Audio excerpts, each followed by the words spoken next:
আমার আল্লাহ তাআলা বলছেন ওয়াল্লাহু খায়রুর রাযিকিন, ওয়াল্লাহু খায়রুর রাযিকিন। আমি আল্লাহ, আমি উত্তম রিজিক দাতা। আমি কি যেদিন মুসলমান হয়েছিলাম কাছে 10 টাকা ছিল। কয় টাকা ছিল? 10 বছর বয়স আমার। 10 টাকা নিয়ে সেপ্টেম্বরের 10 তারিখে বাড়ি থেকে পালান দিলাম। কি করলাম বাবা? এরপরে 5 টাকা দিয়ে একটা কলা কিনলাম। কি কিনলাম? আর 5 টাকা দিয়ে একটা বনরুটি কিনলাম। কলাটা খাইলাম, দেখি আমার পেটের ক্ষুধা মেটে না। পাউরুটিটা খাইলাম, দেখি ক্ষুধা মেটে না।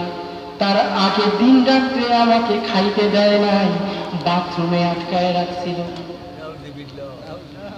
2 বেলা খাই নাই। বয়স কত আমার? 10। পাউরুটি খাইলাম, কলা খাইলাম। চায়ের দোকানে তাকায় দেখি ছাগলটা কলার খোসা খায়। কি খায়? ভাবলাম পেটের যন্ত্রণায় আমি তো হাত পাততে পারবো না। মুসলমান কখনো ভিক্ষা করতে শেখে নাই। মুসলমান ভিক্ষা দেয়, ভিক্ষা নেয় না। আমি তো হাত পাততে শিখি নাই। আস্তে করে দোকানের পাশে গিয়ে চিন্তা করলাম, আসমানের দিকে তাকায় বললাম, ওইটাও তোমার সৃষ্টি, আমিও তোমার সৃষ্টি। ও কলার খোসা খাই মরে না, আমি নাকি মরবো? আমি কলার খোসা খাই না। ক্ষুধার যন্ত্রণায় আজকে আমার সামনে খাবারের বন্যা বয়ে যায়। মাহফিলে আল্লাহ আমাকে প্রধান রাখে। খাবারের মেনু কে দেয়? আমি দিই। ওয়াল্লাহু খায়রুর রাযিকিন, আল্লাহ হচ্ছে উত্তম রিজিক দাতা। আমি কলার খোসা খাচ্ছি আর বলছি, আল্লাহ এমন একটা দিন আসবে তুমি খাবারের বন্যা বয়ে দিবা, ওই দিনে আমি খাবার খাবো না। আমি তোমাকে দেখায় দেখায় সামান্য খাবার খাবো। কারণ মুসলমান ভোগ বিলাসিতা করে না। মুসলমান ত্যাগ করে, নিজে না খেয়ে অন্যকে খাওয়ায়। ঠিক কিনা? এইরকম মুসলমান আছি নাকি আমরা? এইরকম মুসলমান আছি? তাহলে আপনি গোশ দিয়ে ভাত খান, আপনার মাদ্রাসার ছাত্ররা ডাল ভাত খায় কেমনে? এই মুসলমান কথা বলো। আল্লাহ ওলামা আপনার কাছে দুটো টাকা চায়, তাদের জন্য নাকি এতিমদের জন্য? এতিমের জন্য। দেওয়ার সময় কত বাহানা, দেওয়ার সময় কি বাবা কত বাহানা, অথচ টাকা কোন দিক দিয়ে খরচ করে আপনি নিজেও জানেন না। আমি সেদিন খাবারটা আল্লাহর কাছে খাইয়ে বলছিলাম, আল্লাহ এমন দিন আসবে তুমি আমার সামনে খাবারের বন্যা বয়ে দিবা। আমার তো ইমানটা তেমন ছিল, তাই তো আজকে এমন হয়েছে। ঠিক কিনা? এমন একটা দিন আসবে আল্লাহ, যারা আমাকে ঘাট ধাক্কা দিয়ে ঘর থেকে বের করে দিতে মুসলমান হওয়ার অপরাধে, তারাই আমাকে দেখে আফসোস করবে। ঠিক কিনা? যারা একদিন আমাকে, যে হিন্দু ধর্মের লোকেরা আমাকে ঘাট ধাক্কা দিয়ে বের করে দিল, অন্য একটা ধর্মের মুসলমানদের কথা বলছি, তারা আমাকে আপ্যায়ন করে ঘরে তুলবে। এই ইমান তো আমার ছিল, তাই তো আমার সাথে এমন হয়েছে। আপনাদের সেই ইমান কোথায়? ওয়াদা করতে হয় মুসলমান, প্রয়োজনে নিজে ডাল ভাত খাবেন, কিন্তু মাদ্রাসার কোনো আলেম, কোনো ছাত্র যেন ডাল ভাত না খায়। থাকবেন তো ইনশাআল্লাহ? ইনশাআল্লাহ। তা না হলে কিয়ামতের মাঠে আল্লাহর সামনে মুখ দেখাতে পারবেন না। ভাইরা আমার, বলছিলাম কোন যোগ্যতা নিয়ে এসেছেন? আল্লাহ বলছেন আমি উত্তম রিজিক দাতা। এটা বিশ্বাস করাই মুসলমানদের। এইবার যদি আপনাকে বলি, আপনি যখন মায়ের গর্ভে ছিলেন, জজ ছিলেন না ব্যারিস্টার ছিলেন? কিছুই ছিলেন না। বড় নেতা বা এমপি ছিলেন মনে হয়? তাহলে বড় বক্তা আপনি ছিলেন? ব্যবসায়ী, চাকরিজীবী? কিছু না। আপনি কি জানেন আপনার মা পরিবারের সমস্ত কাজ সে একা করত। সকাল থেকে উঠে ঠিক রাত পর্যন্ত গরুর মতো খাটত, কিন্তু কিন্তু যখন আপনি তার পেটে আসলেন মায়ের খাতির যত্ন বাইরে গেল, ঠিক কিনা? বাবা, আপনার বাবা মায়ের জন্য ভালো ভালো ফল কিনে আনতে শুরু করলো। আপনার দাদি মাকে আগুনের সামনে যাইতে দেয় না। এত খাতির যত্ন কেন হচ্ছে? আপনি পৃথিবীতে আসছেন তাই। কে আসছে? এই খাতির যত্ন, এই যে মায়ের বুকে ভালোবাসা কে দিল? এই পৃথিবীতে এমন অনেক মা আছে পেটের সন্তান নষ্ট করে ফেলে, ঠিক কিনা? সন্তানের বয়স যখন 7 বছর 7 মাস, তবুও সন্তান নষ্ট করে ফেলে। মা বাবা আছে না নাই? আমার ভারতে আছে অহরহ, মেয়ে হইলে সন্তান নষ্ট করে। আপনাদের দেশে মনে হয় নাই? সন্তান নষ্ট করে কেমনে জানেন? সন্তান যখন বয়স হয়ে গেল 7 মাস, তার রুহু চলে এসেছে, সে খাইতে পারে, নড়াচড়া করতে পারে, আল্ট্রাসাউন্ড করার পরে যখন দেখে মেয়ে, তখন সেই সন্তানটাকে অ্যাবর্শন করা হয়, নষ্ট করা হয়। কিভাবে জানেন? শুনলে চোখে পানি চলে আসবে। চিকুন ধারালো একটা কেচি থাকে। কি থাকে? ওই কেচি মায়ের অঙ্গ দিয়ে ভিতরে প্রবেশ করে দেওয়া হয়। আপনার মেয়েটা আপনার বউয়ে বা আপনার স্ত্রীর গর্ভে তখন জ্যান্ত, সে আপনার কথা শোনে, আপনি তাকে আদর করলে সে সে আদর পায়। আপনি যে খাবারটা খান সেই খাবারটাই সে খায়। আর 3 মাস পরে পৃথিবীতে আসবে। কয় মাস পরে? সন্তান বড় হয়ে গেছে না? বলেন, জ্যান্ত না? এরপরে ওই কাঁচিটা ঢুকায় দেয়, আর একদিকে আল্ট্রাসোনো লেজার ফিট করে। উন্নত মানের চিকিৎসা। সন্তান কি অবস্থায় আছে লেজার ফিট করলে দেখা যায়, কম্পিউটারে দেখা যায় না? আপনারা যারা সন্তান অ্যাবর্শন করছেন, গ্রামের মানুষ হয়তো জানেন না, কিন্তু এই কথা অনেকের কাছেই জানে। আপনারা যারা সন্তান নষ্ট করেছেন, মায়েরা আপনাকে বলছি, বাবারা আপনাকে বলছি, আপনারা সব জাহান্নামের জানোয়ার। নিজের জন্য জাহান্নাম কনফার্ম করে ফেলেছেন। কি করেছেন? নিজের জন্য জাহান্নাম কনফার্ম, নির্ধারিত। কারণ আপনি জীবিত সন্তানকে হত্যা করেছেন, যেখানে সন্তানের ব্লুড নষ্ট করাই হারাম, সেখানে আপনি জীবিত সন্তান নষ্ট করেছেন, মানে আপনি হত্যাকারী। নিজের সন্তানের রক্তে আপনার হাত রঙিন হয়েছে, আপনার জন্য জান্নাত হারাম। যেটা বলছিলাম, চিকুন একটা মানে কেচি ঢুকায় দেওয়া হয়। এরপরে জ্যান্ত সন্তানের প্রথম পা কাটা হয় হাঁটুর নিচ থেকে। চিৎকার করে বলে, ও মা, কি অপরাধ করেছি, আমাকে কেন মেরে ফেলছো? পা কাটার পরে বাম পায়ের হাঁটুর নিচে কাটা হয়। মেয়েটা কিন্তু জ্যান্ত। মেয়েটা কি জ্যান্ত? মেয়ে সকল সব বোঝে, কান্নাকাটি করতে পারে, মেয়ে তো লাঠিও মারতে পারে, মানে না? মা বাবার, আপনার যারা বাবা হইতেন তারা তো জানেন যে মায়ের পেটে কিন্তু মেয়েরা, ছেলে মেয়েরা লাঠি মারে, মানে না? পা কেটে ফেলা হলো 2টা। এরপরে কাটা হয় ওই উপরের অংশ, নাভির নিচের অংশটা, 2 পাশ কাটা হয়।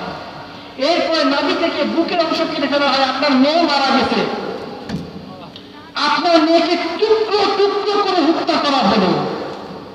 এরপরে গলার নিচ পর্যন্ত কাটা হয়, তারপর মাথাটা কেটে বের করে নিয়ে আসা হয়।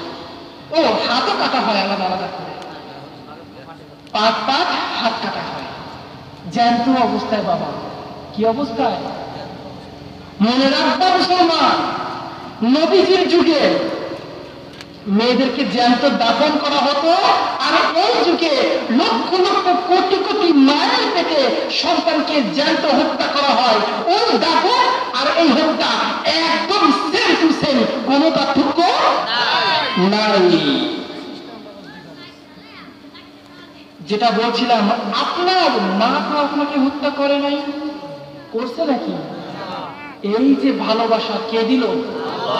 রিজিক মানে খালি ভাত না, একটা মানুষের বেঁচে থাকার জন্য যা যা প্রয়োজন সবকিছু মিলায় হচ্ছে রিজিক। সবকিছু মিলায় কি বাবা বলেন? রিজিক। মা যে আপনাকে ভালোবাসে এটাও একটা রিজিক। ভালো কে বাসালো? এটা কি করবে? খুলে গেল তো।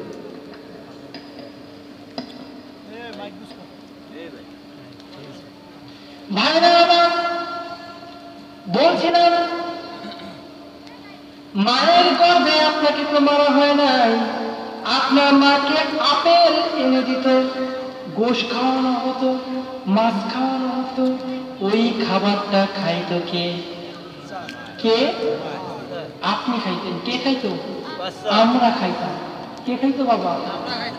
এটা মনে শুধু মুসলমানরাই খায়, হিন্দু খ্রিস্টানরা মনে মায়ের পেটে আসে নাই। আসছে।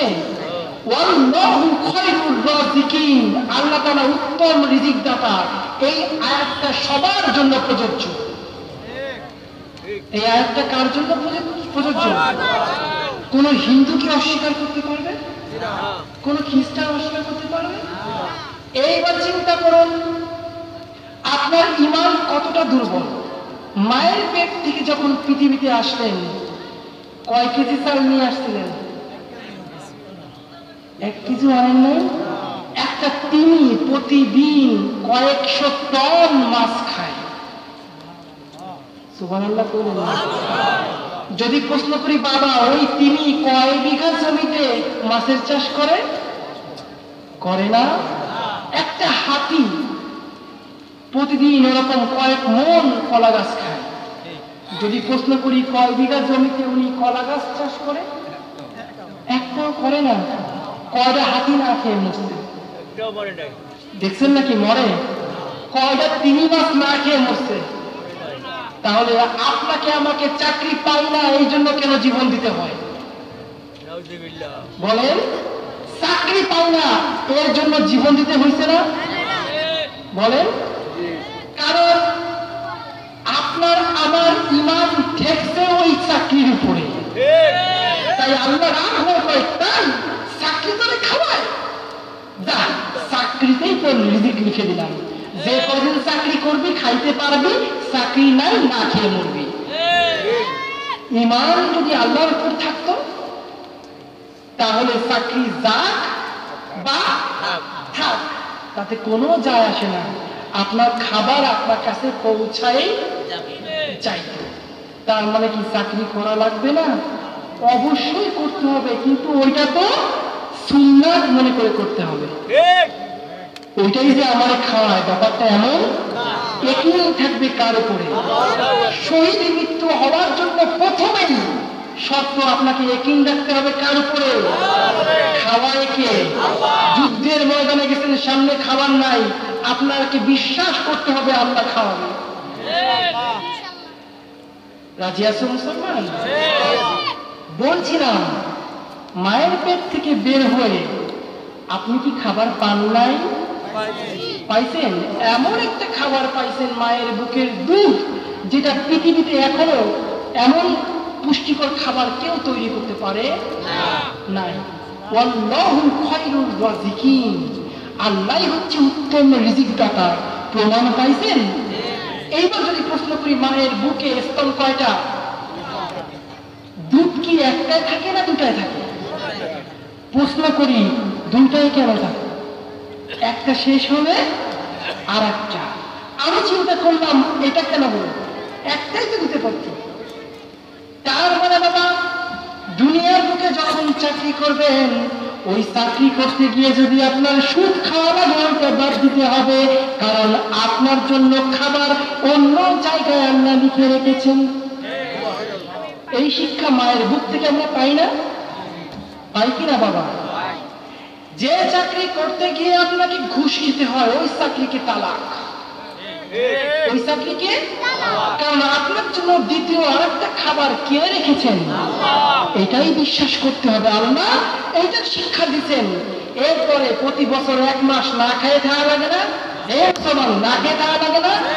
এর দ্বারা শিক্ষা দেওয়া হয়েছে হে মুসলমান প্রয়োজন হলে না খেয়ে থাকবা, কিন্তু একই থাকবে কার উপরে? সারাদিন না খেয়ে থাকবা, ঠিক সময় যখন হবে ইফতারি, পেট ভরে খাবা, খাইতে মানা না। এই শিক্ষা কি আমরা দেয় না? না খেয়ে থাকার শিক্ষা নয়? তাহলে মুসলমান কিভাবে চাকরির উপর তুমি ডিপেন্ডেন্ট হও? ওই হিন্দু ভাই হরিপদ ও বিশ্বাস করে লক্ষ্মী ওরে খাওয়ায়। কে খাওয়ায়? আর আপনি মুসলমান, আপনি যদি বিশ্বাস করেন চাকরি আপনারে খাওয়ায়, তাহলে ওই হরিপদ যদি কাফের হয়, আপনি কি? আপনি কি?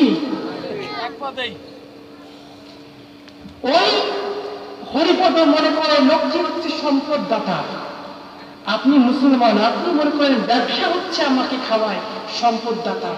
আল্লাহকে একবারও স্মরণ করেন না, তাহলে ওই হরিপদ কাফের, আপনি পীর সাহেব। আপনি কি বাবা? কাফের। মনে রাখবেন, মুসলমান হওয়া সহজ, ধরে রাখা কঠিন। ইমান আনা সহজ, ইমানটা ধরে রাখা কঠিন। আপনার সন্তান জন্ম হইতে, মানে জন্ম হবে ঠিক ওই মুহূর্তে বউয়ের অবস্থা খারাপ, এ মুসলমান ওই হরিপদ দৌড়ায় ডাক্তারের কাছে। হরিপদ কয় ঠিক মতো সময় ডাক্তার পাইলাম বলে আমার ছেলেটা বাঁচিছে। আপনি মুসলমানও একই কথা বললেন, ডাক্তারকে বানাইছেন জীবনদাতা। ওই হরিপদ কাফের হইলে আপনি কি? আপনি কি বাবা? বিশাল ঝড়, বিশাল বন্যা আসতেছে, ওই হরিপদ কালীর সামনে গিয়ে কয় আমারে বাঁচাও, আমারে বাঁচাও। আপনি নামাজ পড়ে একটা সিজদা না করে আপনি ছুটলেন প্রাণপণ বাঁচার জন্য, কারণ ওই শেল্টার, ওই সাইক্লোন শেল্টারে গেলে বাঁচতে পারবেন। আল্লাহর দিকে একবার ফিরে তাকালেন না। ওর বিশ্বাস কালী বাঁচাবে, আপনার বিশ্বাস এখান থেকে পালাতে পারলেই বাঁচবো। ও কাফের হলে আপনি কি? আপনি কি?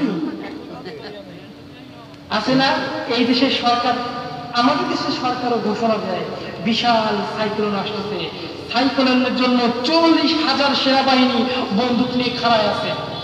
এত বড় ঝড় আসতেছে, সেনাবাহিনী করবে কি? গুলি করবে?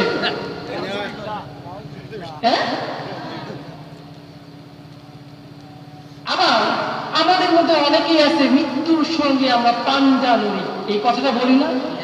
বলি কিনা? অমুক নেতা অমুক হাসপাতালে মৃত্যুর সাথে পাঞ্জা লড়ছে, বলি কিনা?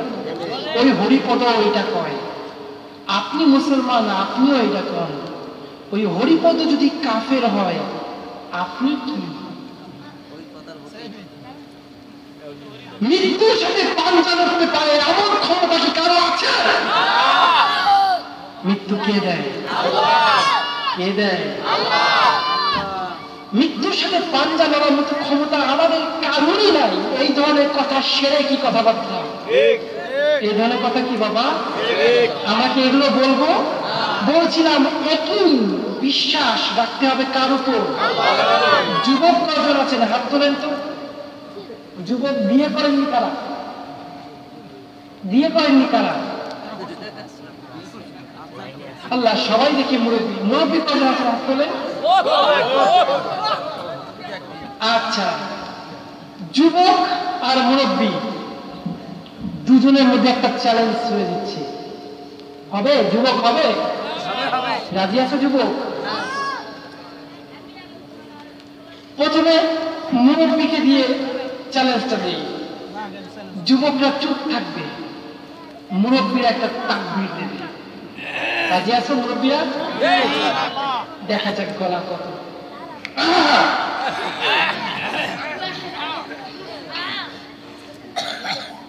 ওই লাল জ্যাকেট, ওই পিচ্ছি মুরব্বী, তুমি কাশি গাও কেন? রেডি মুরব্বীরা? লিল্লাহে তাকবীর। এবার যুবক যারা আছে এই সাউন্ডকে ওভারটেক করতে হবে। যুবকরা রাজি আছেন? যুবকের সংখ্যা কম এখানে, কারণ সবাই চলে গিয়েছে, মুরব্বীরাই বেশি। রাজি? ইনশাআল্লাহ হবে। চ্যালেঞ্জ নিবিনা সালা, পাঙ্গা নিবিনা সালা, ঠিক কিনা? চ্যালেঞ্জ দিলাম, মুরব্বীদের হার বানাতে হবে। পিছনের যুবক পরে রাজি আছেন? হবে? কাশিতেও জল নাই, মুরব্বীরা সাইলেন্স, শুধুমাত্র যুবক। লিল্লাহে তাকবীর।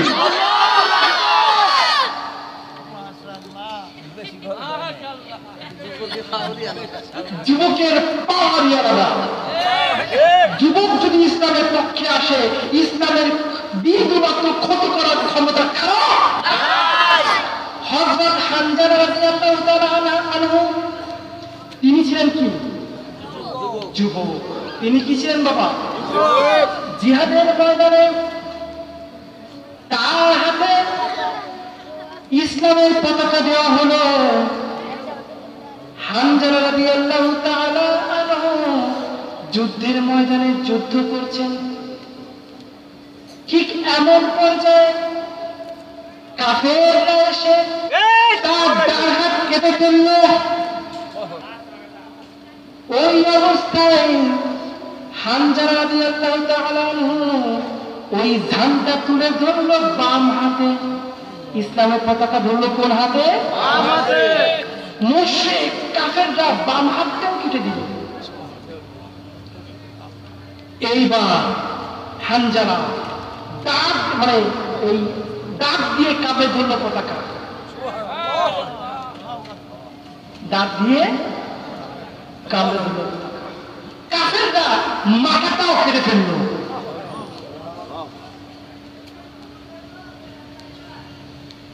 যুদ্ধ যখন শেষ, রাসূলের হুকুমে সাহাবীরা তখন শহীদদের লাশ একত্র করছে।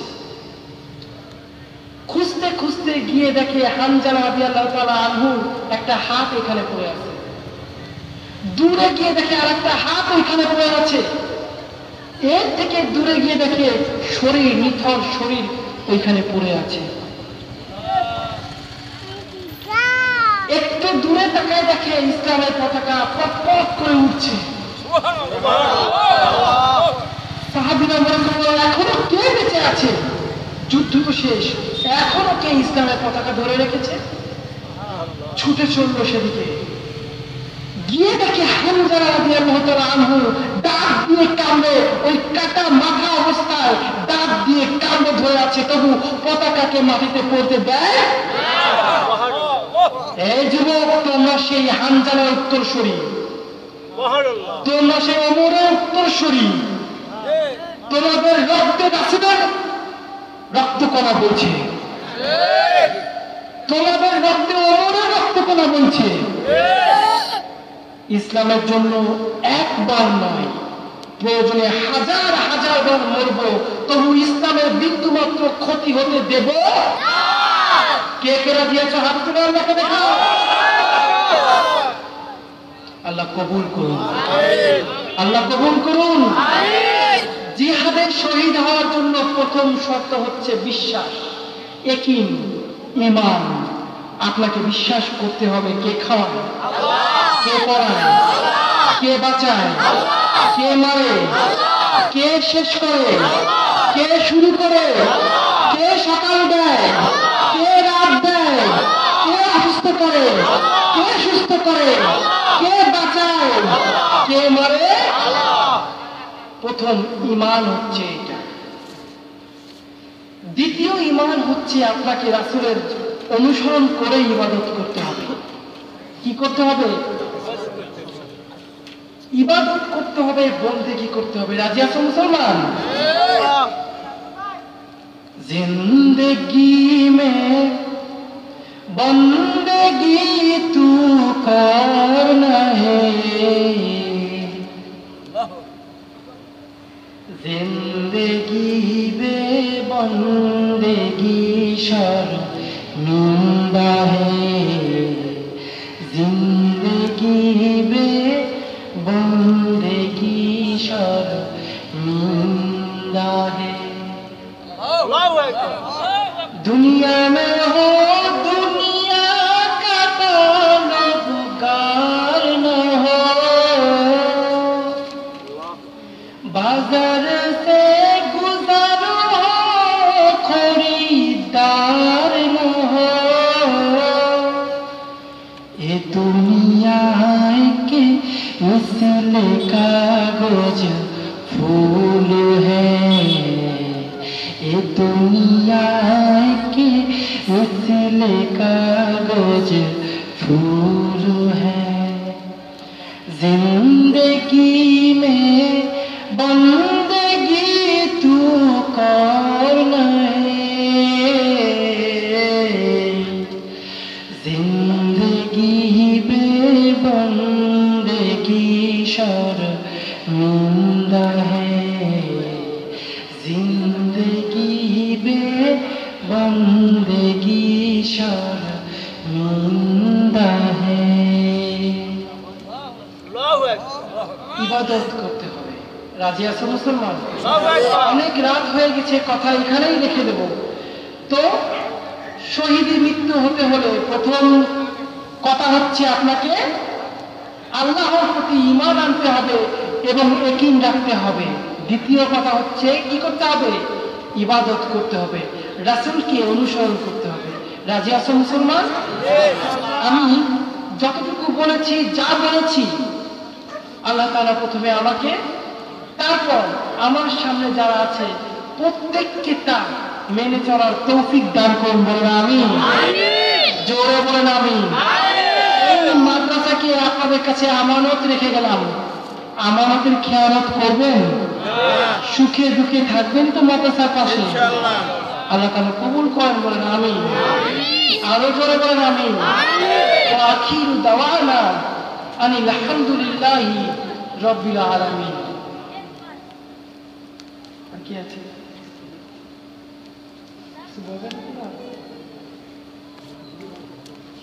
আমি একটু কথা বলবো বলেন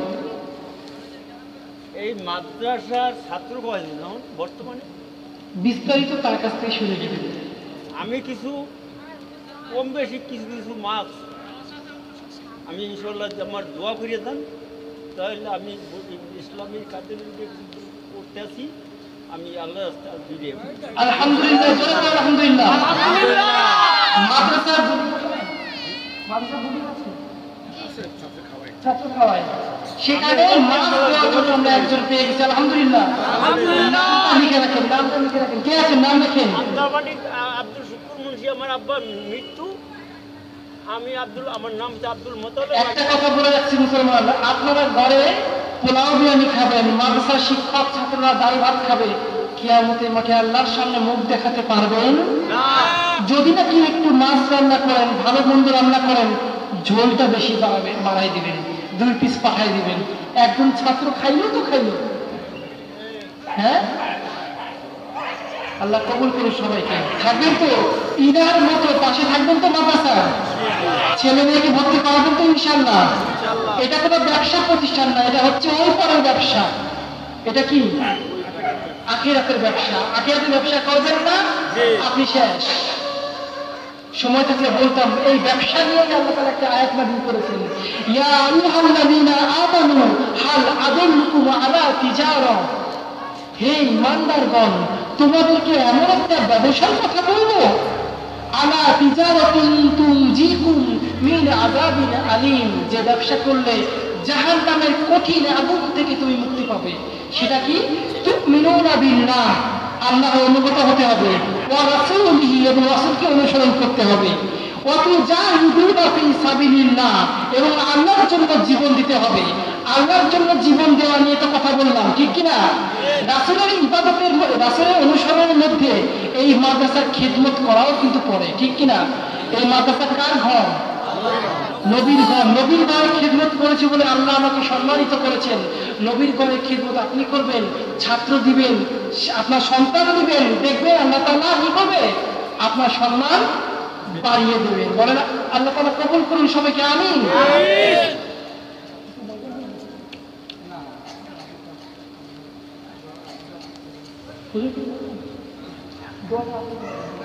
আমাকে বান মারছে আমি দোয়া কোথাও করাই না কোথাও দোয়া করাই না সমস্যা নেই আমাকে বান মারছে আপনি দোয়াটা করবেন আমি নেমে যাচ্ছি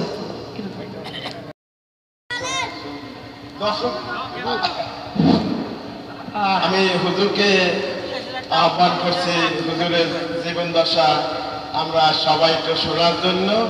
আমরা একটু বসবো, বসে আপনার জীবন দশা একটু শুনবো ইনশাআল্লাহ। আলহামদুলিল্লাহ বলেন। আবার তো হিজরাতে আসবো ইনশাআল্লাহ 28 তারিখে।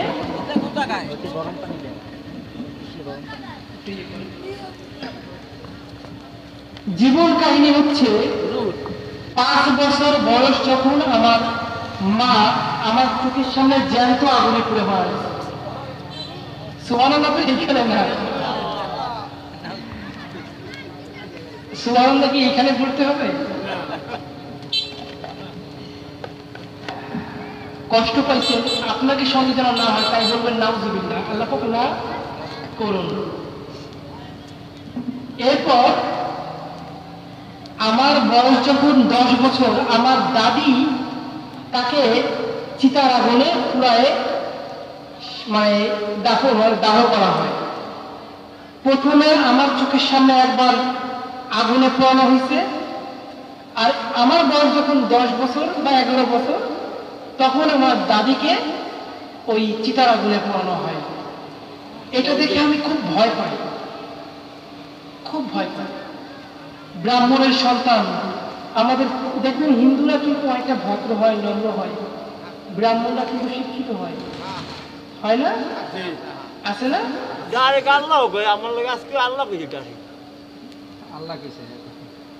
মানে হিন্দুরা ডাইরেক্ট আল্লাহ কইছে। কইছে না? হ্যাঁ, তো সেই পরিবারের সন্তান আমি, বাবা নিজেও একজন ধর্মগুরু। কি হলো, ওই আগুনে পুরানোর দৃশ্য দেখে আমি এতটাই ভয় পাই, আমি হিন্দুদের মন্দিরে মন্দিরে ছুটে বেড়াতে লাগি ওই আগুনের হাত থেকে বাঁচার জন্য। আমি একদম সংক্ষেপে বলতেছি। এরপর ছোট মানুষ, স্কুলে পড়তাম, পাশাপাশি একটু ধর্ম নিয়ে পড়াশোনা শুরু করি। কয়েকটা ধর্ম নিয়ে পড়াশোনা করতে করতে, ইসলাম ধর্ম নিয়ে পড়াশোনা করতে গিয়ে মাদ্রাসায় ভর্তি হই। মুসলমান হয়েই বিভিন্ন ধর্ম নিয়ে পড়াশোনা করি। ইচ্ছা ছিল প্রথমে মুসলমান হব না, প্রথমে কি হব না, মুসলমান হব না, প্রথমে পড়াশোনা করব। কিন্তু যেদিন মাদ্রাসায় ভর্তি হইলাম ওই দিনই স্বপ্নে আমাকে একজন কালেমা শরীফ পড়ায় দেয়। আমার নাম আব্দুল্লাহ, এটা উনিই রাখছেন। স্বপ্নে আমাকে আব্দুল্লাহ নামে ডাকা হয়। আমাকে এটাও বলা হয় টানা, মানে আমি অনেক অত্যাচারের সম্মুখীন হব, কিন্তু কোনো অবস্থায় ফিরে যেও না, শেষ পর্যন্ত তুমি টিকে থাকবা, বিজয় তোমার হবে। এটা আমাকে স্বপ্নেই বলে দেওয়া হয়। একজন, তার নাম বলতে নিষেধ, বলবো না তার নাম, শুধু এতটুকু মনে করেন যাকে দেখলে জাহান্নাম হারাম।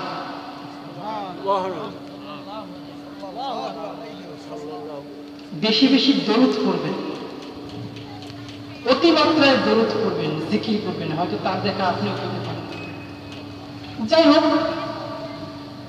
আমার জন্য জাহান্নাম হারাম ব্যাপারটা আমি বলবো না, তো স্বপ্ন দেখা করতে খারাপ কাজ করতে পারি না, কিন্তু আল্লাহ তাআলা চাইলে তাকে জান্নাত দিতেও পারে, তো তার জন্য জান্নাতটা সহজ হয়ে যাবে। আল্লাহর ইচ্ছা, কাকে জান্নাত দেবে কাকে জাহান্নাম দেবে এটা কার ইচ্ছা? আল্লাহর ইচ্ছা। তো আল্লাহ তাআলা তো দুই পারেই সবাই কষ্ট দেয় না, একবারে কষ্ট দেয়।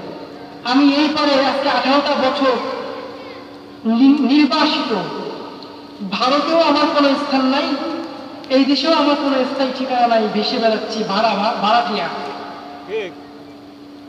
নিয়াত করেছি যদি সম্পত্তি কখনো হয় একটা মসজিদ বানাবো, নিজের বাড়ি বানাবো না। আসমানের দিকে তাকায় অনেক কথা বলবো আমি আল্লাহর সাথে, এটা বলবেন, এটা বলা সুন্নাত, এটা বলা কি? বৃষ্টিতে ভিজি, অঝরে কাঁদি, এই চোখের পানি বৃষ্টিতে সাথে মিশে যায়, আমার কান্না কেউ দেখে না, এইটাও সুন্নাত। সুবহানাল্লাহ কইবেন, বৃষ্টিতে ভিজবেন, আল্লাহর সাথে প্রেম করবেন। আপনি আমি আমরা শেষ হয়ে যাচ্ছি কারণ একটাই, আল্লাহকে ভালোবাসতে পারি নাই। আল্লাহকে যেমন মূল্যায়ন করার দরকার ছিল তেমন মূল্যায়ন করতে পারি নাই। রাসূলকে যেমন সম্মান দেওয়ার দরকার ছিল তা দিতে পারি নাই। তাই পুরো পৃথিবীতে আমরাই মাই খাচ্ছি। ঠিক না? রাসূলকে যদি আঁকড়ে ধরতাম, আমাদের চোখের দিক তাকায় কথা বলার ক্ষমতা পৃথিবীর কারো ছিল না। এক ওসামা বিন লাদেনের কথা শুনলে এখনো কাপড়টা মুইতে দেয়। এরকম একটা মুজাহিদ হইলে দেখবেন আপনি পৃথিবীর যে প্রান্তেই থাকেন না কেন, কাফেররা আপনার নাম শুনলে কি হবে? মুইতে দেবে ভয়। কারণ আপনি কার সেনাবাহিনী? বলছিলাম পড়াশোনা শুরু করি, মুসলমান হয়ে যাই, নিয়ত পরিবর্তন করলাম যে পড়াশোনা করার পরে মুসলমান হব না, আগে কি হব? মুসলমান হয়ে যায়। এরপর পড়াশোনা করি, 3-4টা ধর্ম নিয়ে পড়াশোনা করছি, আমাকে ধরে নিয়ে গেছে, বান মারছে, অত্যাচারিত হয়েছি। পরিবারের পক্ষ থেকে না হইলেও ভারতের হিন্দু সমাজ আমাকে তিলে তিলে শেষ করে দেওয়ার চেষ্টা করছে। কিন্তু অবশেষে বিজয় কার হয়? কার হয়? আল্লাহ কয় তুই ওরে মারবি, মার। আমার তো এলেন নাই, কুফরি বান মারলে সিনার মধ্যে যা থাকে সব উঠে যায়, আমল ধ্বংস হয়ে যায়, আস্তে আস্তে আপনাকে পাগল করে ফেলবে। আমি যখন ছাত্র বয়স, যারা মাদ্রাসার ছাত্র আসো শোনো, কাজে লাগবে। আমি যখন ছাত্র বয়সে ছিলাম তখন কয়েকটা আমলকে আঁকড়ে ধরেছিলাম। তুমিও কিতাব নিয়ে পড়েছো, ওই কিতাব আমিও পড়েছি। প্রশ্ন হচ্ছে তুমি কিতাবকে ভালোবাসোনি, আমি কিতাবকে বুকে জড়িয়ে ধরে ভালোবাসতাম। এমন কোনো কিতাব নাই আমার চোখের পানি পড়ে নাই, এমন কোনো কিতাব নাই আমার চোখের পানি পড়ে নাই। মিজান পর্যন্ত যারা কওমি আছেন তারা জানেন, ভালো ছাত্র ছিলাম, কিন্তু মিজানের শুরুতে কয়েক মাস যাইতেই আমাকে কুফরি বান মারা হয়। আমার আমল খুব দৃঢ় ছিল, শক্ত ছিল। আমি এখন আল্লাহর ওলি না, কিন্তু ছাত্র বয়সে কোরআন ছুঁয়ে কসম করে বলছি আল্লাহর ওলির কাতারে পৌঁছে গিয়েছিলাম মাত্র 6 মাসের মাথায়। আল্লাহর ওলির কাতারে পৌঁছে গেছিলাম মাত্র 11 বছর বয়সে।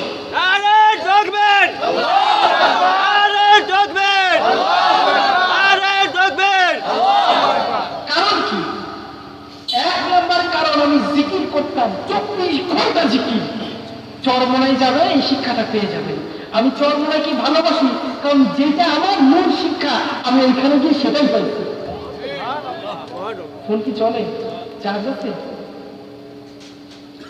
ওই জন্য চরমনাইকে আমি অনেক ভালোবাসি। দেখবে ওইখানে গেলে চারিদিকে জিকির, চারিদিকে জিকির আর জিকির, আসতেই মন চায় না। 17 সালে গেছিলাম, বাড়ি থেকে শেষবারের মতো পলান দিছি, পলান দিয়ে বাংলাদেশে আসছি। বাংলাদেশে কিন্তু আমার নাগরিকত্ব আছে। আমার বাবা কিন্তু এই দেশের মুক্তিযোদ্ধা, ওই সময় যুদ্ধ করতে আসছিল, তখন জমি কিনতে। কিন্তু আমি থাকি ভারতে, বাংলাদেশে জমি কিনে ইনশাল্লাহ স্থায়ী হবো। একটু দোয়া করেন আমার জন্য যেন হয়, কারণ আমাকে মেরে ফেলে ভারতে। দেন না আমার কথাবার্তা লাগান খারাপ, আমাকে হুমকি দিচ্ছে মেরে ফেলার জন্য নরেন্দ্র মোদীর গ্রুপ। ওর মতো নরেন্দ্র মোদী আমার কিচ্ছু করার ক্ষমতা রাখে না। আপনার কপালে যদি জেল জরিমানা থাকে, আপনি 70 হাত মাটির নিচে পাড়ায় থাকলেও মিথ্যা মামলায় জেলে যাবেন। আর কপালে যদি তা না থাকে, স্পষ্ট কথা বলবেন, আপনাকে জেলে ভাত কেউ খাওয়াতে পারবে না। তাকদীরকে বিশ্বাস করাই হচ্ছে মুসলমানের প্রথম শর্ত। আল্লাযীনা ইউমিনুনা বিল গায়ব, প্রথম শর্ত হচ্ছে অদৃশ্য বা গায়বকে বিশ্বাস করতে হবে। আপনার সাথে কি ঘটবে সেটা কে লিখে রাখছে? কে জানে? তাহলে আপনি কেন কিসের ভয়তে হক কথা বলবেন না? এবার তো 3 জন মুসলমান হয়েছে হিন্দু এই মাহফিলে। আলহামদুলিল্লাহ, আল্লাহ কবুল করছে ময়দানটাকে। চরমনার বিরুদ্ধে কথা বলে লাভ নাই, আপনার থুতু আপনার গায়ে। চরমনায় কিচ্ছু করতে পারবেন না। ভুল বিরোধী থাকলে সামনে যান। 17 সালে আমি চরমনায় মাহফিলে গেলাম, ওই যে বলছিলাম আমাকে বান মেরে আধা বাদল বানায় ফেলাইছে, প্যান্ট শার্ট পরা। কি পরে বাবা? প্যান্ট শার্ট পরা। হুজুরের সামনে গেছি, চেহারা ছবি সব ভেঙে গেছে। সামনে গিয়ে দাঁড়াইছি, ওই সময় ধর্মমন্ত্রী আইছিল ওই সৌদি আরবে। বিশাল বৃষ্টি হয়েছিল, আপনারা আল্লাহু আকবার, আল্লাহু ছিলেন আকবার। তখন আপনারা? মাশাআল্লাহ। আচ্ছা, আপনারা যদি হইতেন তবে কি করতেন? ধর্মমন্ত্রীকে আগে বেশি সম্মান দিতেন? আমি খাস কামরায় গিয়ে বসছি, সাহসী মানুষ আমি, কোনো ভয় ডর নাই, ধাক্কায় মাক্কায় ঢুকে দিচ্ছি, আল্লাহু আকবার। ঢুকে সোফায় গিয়ে বসে বসছি। উঠাবি কিনা উঠা। সোফায় বসছি, পাশে তো মন্ত্রী বসা, পাশেই মন্ত্রী বসা, হুজুর ভিতরে, এসি করা রুম। গেছেন নাকি খাস কামরায় কেউ? যতবার চর মনে যায় আমাকে খাস কামরায় ডাকা হয়। সুবহানাল্লাহ। সুবহানাল্লাহ কইলেন না? আমি ওখানে গিয়ে হুজুরের দোয়া নিই, আবার চলে যাই। হুজুর তো ভারতে যায় না, যার কারণে শিডিউল পাই না। এই দেশের লোকই শিডিউল পায় না, আর আমরা ভারতীয় শুনে উঠি।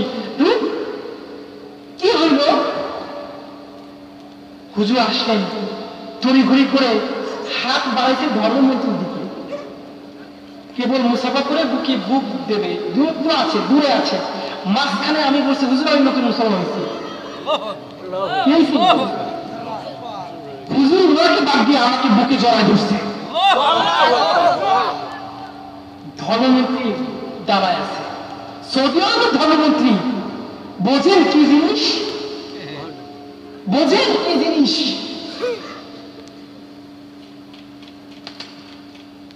সৌদি আরবের ধর্মমন্ত্রী মানে পুরো বিশ্বের ধর্মমন্ত্রী। কারণ মুসলমানদের মূল কেন্দ্র তো সেটা, সেখানে যিনি মাথা, সমগ্র বিশ্বে তিনি মাথা। তাকে বাদ দিয়ে আমাকে বুকে জড়ায় ধরছে, জড়ায় ধরে সিনাই মাসের চাপ কয় আমার জন্য দোয়া কইল বাবা। কে? ফাইজুল করিম সাহেব। সাহেব সালাম জানাই শায়েখে চরমনাই। আল্লাহু আকবার, আল্লাহু আকবার। এরকমই পীর সাহেবরা হয়ে থাকে, অন্তরে কোনো হিংসা বিদ্বেষ থাকে না। কি হলো? বুকে জড়ায় ধরে বললো আমার জন্য দোয়া করলো, আর ময়দানে নামো। কিসে নামো? ময়দানে নামো। ময়দানে নামো। ময়দানে নামার বিষয়টা বুঝলাম না। আল্লাহ নবীর কথা কিন্তু ইঙ্গিতে হয়। আমার মতো মূর্খ সুখ, আমি আলেম, কুফুরি বানে আদা কত হয়ে গেছি, আদা কত হয়ে নাচ গান করতাম, ছলে বলে কৌশলে আমাকে ফিরাই দিতে। যে আমল কঠিন ছিল, এই জন্য আমাকে ফিরাইতে অনেক কষ্ট হয়েছে ওদের। একটা বানে কাজ হয় নাই, দুইটা বানে কাজ হয় নাই, তিনটা বান মারছে।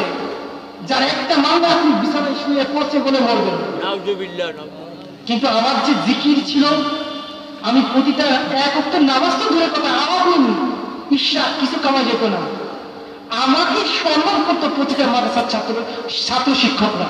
ওই ছোটবেলায় দেখবেন যারা আমলি, যারা ইখলাস, আপনি তাদের কাছে গেলে যত বড়ই ব্যবস্থা হন না কেন, দর হন না কেন, আস্তে করে নমনীয় হয়ে যাবে। আপনার দিনটা কে নমনীয় করে দেবে? আল্লাহ। শিক্ষকরা পর্যন্ত আমাকে দেখার হতো, ওই দেখ ওকে দেখে শেখ। আর নেশা ছিল খালি কিতাব পড়া, কিন্তু পড়তে মন চাইতো না। ওই যে বান মারছে, কত নির্মম ইতিহাস আমি বলবো যদি কখনো আবার আসি। শুধু জীবন কাহিনীতে বলবো, 2-3 ঘন্টা কেটে যাবে, আপনার এখান থেকে উঠতে মন চাবে না। হাওয়াও করে কান্নাকাটি করবে না, চিন্তা করবে না এটাও মুসলমান আর আমিও মুসলমান। নিজের মুখে নিজে থুতু মারবেন। আমি আল্লাহর সাথে পাগলামি করছি, আল্লাহকে ভালোবেসে পাগলামি করছি। আমি আল্লাহকে বলতাম যে আল্লাহ তোমাকে আমি সম্মান দিই, তুমি আমাকে সম্মান দিবা। আমি জান্নাতের লোভে মুসলমান হই নাই। মুমিনের অন্তরে জান্নাতের লোভ থাকে না? হ্যাঁ, লোভ রাখা যাবে, জান্নাতের লোভে ইবাদত করা যাবে। যে ব্যক্তি আল্লাহ তাআলা পাগল, তার মধ্যে জাহান্নামের ভয় স্থান পায় না, জান্নাতের লোভও আসে না। তার চিন্তা খালি আমি আল্লাহকে কেমনে খুশি করবো, কেমনে রাজি করবো। এই কাজটা করলে জাহান্নামে যাবো, এইটা তার চিন্তা না। এই কাজটা করলে আল্লাহ কষ্ট পাবে, নারাজ হবে, এটাই তার চিন্তা। আপনার স্ত্রীকে ভালোবাসেন না? বাসেন কিনা? স্ত্রীর সাথে কষ্ট হচ্ছে নাকি? ছেড়ে দেবো? তাকওয়ার কথা বলছি, তাকওয়া। স্ত্রী অনেক কথা কিন্তু আমরা মেনে চলি। কেন, আমরা কি স্ত্রীর ভয় পাই? হ্যাঁ, এক চর মানে তো বেটি যাবে না মইলে, ঠিক কিনা? ভয় পাই আমরা না, আমরা তাকে ভয় পাই মুহাব্বতের ভয়, ভালোবাসার ভয়। এই কাজটা করলে আমার স্ত্রী কষ্ট পেয়েছিল, এই কাজটা করা যাবে না। মুমিন যে ব্যক্তি আল্লাহকে ভালোবাসে তার সাথে আল্লাহর কানেকশনটা ঠিক এমন। তার জাহান্নামের ভয় নাই, সে ইবাদত করে জান্নাতের লোভে না, আল্লাহরে খুশি করার জন্য। অন্তরের সাথে তার কানেকশন কার হয়ে যায়? আমার কানেকশন 10 বছর বয়সী হয়ে গেছিল, চোখ বুঝলে কাবার সামনে এসে হাজির। আমি তো কাবা দেখি না, আমি টানা 6 মাস জিকির করলাম, তাহাজ্জুদ মিস নাই, কোনো কিছু মিস নাই। কিতাব বুকে ধরে কানতাম আর পড়তাম আর ঘন ঘন ধরুন। কিতাবকে নিজের সন্তান মনে করতাম, নিজের সন্তানের মতো আগলে রাখতাম। মাদ্রাসার ঝাড়ু দিতাম, মসজিদের ঝাড়ু দিতাম। কিতাবের যে কিতাবের ময়লা পড়ে গেছে, আরে ওই পাগল কিতাবের ময়লা চাইতে পরিষ্কার করছে। ময়লা, আরে আমার প্রশ্নে ময়লা করছে, আমার ইমান সহ্য করতে পারে নাই, আমি চাইতে চাইতে ময়লা পরিষ্কার করছি। এমনি এমনি এখানে বসছি, একটা আমার কোনো যোগ্যতাই নাই এখানে বসার। বসছি কার ইশারায়? কার ইশারায়? পুরো পৃথিবী আমার বিরুদ্ধে চলে গেলেও কোনো লাভ নাই, কারণ আমাকে স্বপ্নে দেখায় এখানে আনা হয়েছে। কি স্বপ্ন দেখছি জানেন? শুনবেন, গায়ের লোক দাঁড়ায় যাবে। কনসার্টে গান করতেছি, কনসার্টে গান করতেছি, গলার তো সুর ভালো, শোনেন না? না জানে কোন আছে না একটা গান জেমসের, আছে না নাই? গিটার একখান নিয়ে গান করছি, ওই মুহূর্তে আজান হয়েছে। আমি কিন্তু বান প্রাপ্ত আদা পাবো, মানে আমল ইমানটা একটু আছে, আমল কিন্তু একদম নাই। জেমসের একটা গান আছে, ভিগি ভিগিসি হেরাতে, এই গানটা যারা শুনছেন, কেউ শুনবেন না খবরদার। গান শুনবেন তো কিয়ামতের মাঠে গানে কানের মধ্যে কি ডালা হবে? সীসা ডালা হবে। গান শোনার কারণে আল্লাহর অন্তরে, আপনার অন্তরে আল্লাহর জন্য মহাব্বত আসবে না, ইসলামকে ভালো লাগবে না আপনার এই গান শোনার কারণে। তো আমি তো কনসার্টের গায়ক, আজান হয়ে গেছে, তখন মনে করছে আরে আমি তো আলেম, বান বান মারতে, তা সত্ত্বেও আমি আসমানের দিকে তাকায় বলছি আমি কেমন মুসলমান হইলাম। ওই সেন্স ফিরে আসছে কয় বছর পর? 8 বছর পর। 8 বছর মসজিদে যাই নাই, কিন্তু ওই 8 বছর মসজিদ দেখলে আমার কলিজা দুমড়ে মুচড়ে কেঁদে উঠতো। মসজিদে খাম্বা ধরে কাঁদতাম আর বলতাম, হে আল্লাহ, আমার তো রুহু চাচ্ছে নামাজ পড়তে, আমার বডি চাচ্ছে না। আপনাকে বান মানলে এমন হবে, আপনি যদি নামাজ কালাম ইবাদত করতে ভালোবাসেন, দেখবেন আপনার মন চাচ্ছে, আপনার শরীরে আসছে না। শরীর তো ওই জিন নিয়ন্ত্রণ করে। কে নিয়ন্ত্রণ করে? জিন। আমি জিনকে পিটাইছি সব জ্ঞানী। কি হলো? মসজিদে পিলার ধরে কানতে আবার বলতে মারে আল্লাহ, শয়তান তো আমাকে ধোকা দেয়, তোমারে কি শয়তান ধোকা দেয়? মা ওয়াদা আকা রাব্বুকা ওয়া মা ক্বালা। আপনি না নবীকে বলছিলেন, হে নবী, আপনার রব আপনাকে ছেড়ে যায় নাই? সেই নবীর তো উম্মত আমি। এই আয়াত তো আমার উপর আসছে, নবীর ওয়ারিসকে আল্লাহ তাআলা ছেড়ে যায়। এই জন্য যাদেরকে জেনে নিছে তাদের সম্মান বাড়ছে না কমছে? যেসবকে আমাকে জেনে নিছে তাদের সম্মান বাড়ছে না কমছে? আল্লাহ তাআলা তাদের ওয়ারিসকেও ছেড়ে যায় না, নবীর ওয়ারিসকে। ওই কান্নাকাটি করার কারণে আল্লাহ আমাকে এইখানে উঠাইছে। স্বপ্নে আমি ওই যে আজান শুনে কনসার্ট বন্ধ করে বাসায় ফিরে আসি। গিটারটা মানে ইলেকট্রিক গিটার 42,000 রুপি, বাংলাদেশের টাকায় প্রায় 80,000 হবে, একটু কম বেশি। ইলেকট্রিক গিটারটা রেখে কানতে কানতে ঘুমায় পড়ি। বহু বছর পর ওই জিকিরটা, লা ইলাহা এই জিকিরটা আবার আমার অন্তরে কি জারি হয়ে যায়। এই জিকিরের কারণে এখনো মুসলমান হয়ে পাইছে আছে। এই জিকিরের কারণে আমার নামাজ আমাকে ফিরাইতে পারে না, জিকিরটা ফিরাইতে। জিকির তো 24 ঘন্টা করতাম, মাঝে মাঝে বাথরুমে বসে আমার সেন্স তো উপরে জিকিরের দিকে, হঠাৎ করে মনে পড়ে আমি বাথরুমে দীপক কামড়ায় ধরতাম। জিকিরের পাগল হবে, পৃথিবীর কেউ আপনার কোনো ক্ষতি করতে পারবে না। 7 দিন 24 ঘন্টা জিকির করেন, আপনার শরীরটা থাকবে ওই জমিনে, আপনার রুহ আর জমিনে থাকবে না। আল্লাহর আরশের সামনে বসে জিকির করবে। চ্যালেঞ্জ দিয়ে গেলাম, এই কোরআন ছুঁয়ে চ্যালেঞ্জ করলাম, এটা আমার সাথে ঘটছে, আপনার সাথেও ঘটবে। নাকি আমি আল্লাহর বান্দা, আপনি আল্লাহর বান্দা না? হ্যাঁ, জিকির জারি করবেন তো? আল্লাহ তাআলা ওই কান্নাটা কবুল করে নিয়েছে, তওবা কবুল করে নিয়েছে। এই কানতে কানতে ঘুমাই গেছি, তওবা কবুল করে নিয়ে ওই স্বপ্নে আমাকে দেখাচ্ছে হাফিজুর রহমান সিদ্দিকী আর আমি দুজন মাহফিল করতেছি। হাফিজুর রহমান সিদ্দিকী প্রধান অতিথি, তো আমি কি প্রধান বক্তা ওই মাহফিলে? আমি কি জীবনে প্রথম মাহফিলটাই শুরু হয় বিশাল বড় মাহফিল দিয়ে ঠাকুরগাঁওয়ে।